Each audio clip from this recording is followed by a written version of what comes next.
Hello everyone, welcome to my channel the motivational journey.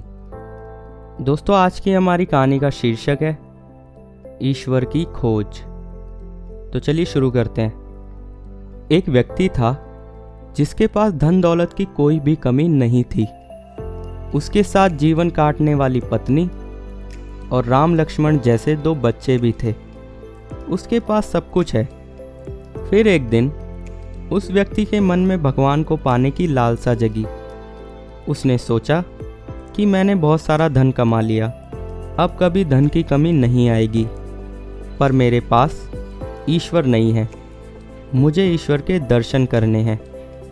उस व्यक्ति ने ईश्वर को खोजने की ठान ली।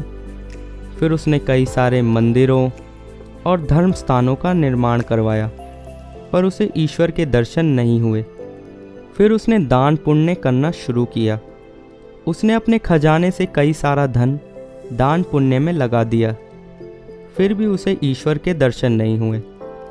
फिर उस व्यक्ति ने सोचा कि अब मैं बड़े बड़े धामों की तीर्थ यात्रा करता हूँ।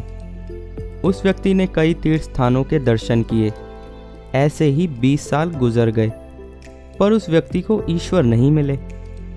भगवान को पाने की कोशिश करते करते वो इंसान थक गया और आखिरकार वो एक दिन महात्मा बुद्ध के पास गया और कहने लगा, महात्मा, मैं 20 सालों से ईश्वर को खोज रहा हूँ, पर मुझे ईश्वर कभी मिले ही नहीं। क्या आप मुझे ईश्वर को पाने का कोई मार्ग दिखा सकते हैं? उस व्यक्ति की बातें सुनकर महात्मा बुद्ध ने उससे पूछा, सुनो बालक, ईश्वर खोजना कोई बड़ी बात नहीं है, वह तो बड़ी आसानी से मिल जाते हैं। अच्छा, तुम बताओ कि ईश्वर को खोजने के लिए तुमने क्या किया और कहाँ कहाँ खोजा? वह व्यक्ति बुद्ध को पूरी बात बताता है कि मैंने कई सारे मंदिर और धर्म स्थानों का निर्माण किया, दान पुण्य किया और कई सारे तीर्थ स्थानों के दर्शन किए, फिर भी मुझे ईश्वर नहीं मिले। महात्मा बुद्ध उसकी बातें सुनकर हंस पड़े और कहा, ठीक है, तुम्हें ईश्वर के दर्शन करने हैं ना, तुम शाम के वक्त मेरे पास आ जाना, तुम्हें ईश्वर मिल जाएंगे। वो सज्जन खुश होकर चला गया कि मुझे आज ईश्वर के दर्शन होंगे।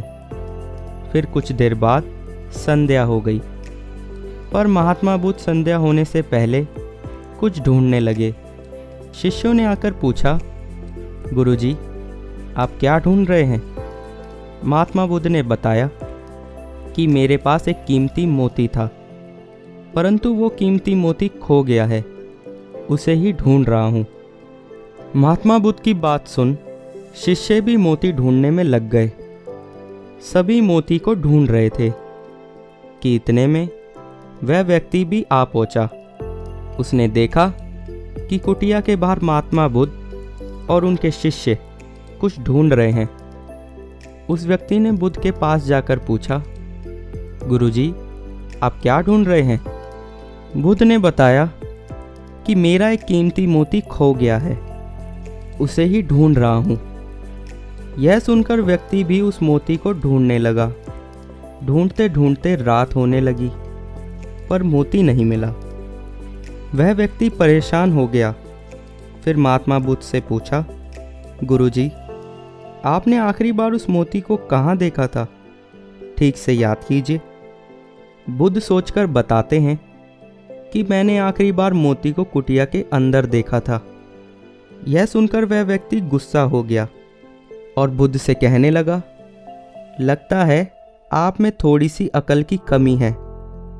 अगर मोती आपकी कुटिया के अंदर गुम हुआ है तो कुटिया के अंदर ही मिलेगा ना, बाहर थोड़ी ना मिलेगा।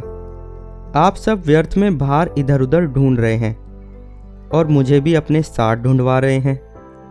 आप अपना तो समय व्यर्थ कर ही रहे हैं और दूसरों का भी व्यर्थ कर रहे हैं।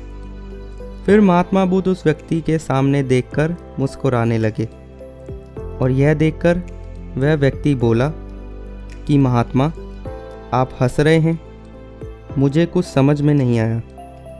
बुद्ध बोले, वत्स, मैं तुम्हें यहाँ बुलाकर यही समझाना चाहता था कि जिस ईश्वर को तुम 20 सालों से बिना सोचे समझे इधर उधर ढूंढ रहे हो कि उसे तुमने अपने अंदर की कुटिया में खोजा ही नहीं। ईश्वर कभी खोजने से नहीं मिलते, उसके लिए तन मन पवित्र होना चाहिए, तभी ईश्वर के दर्शन होते हैं।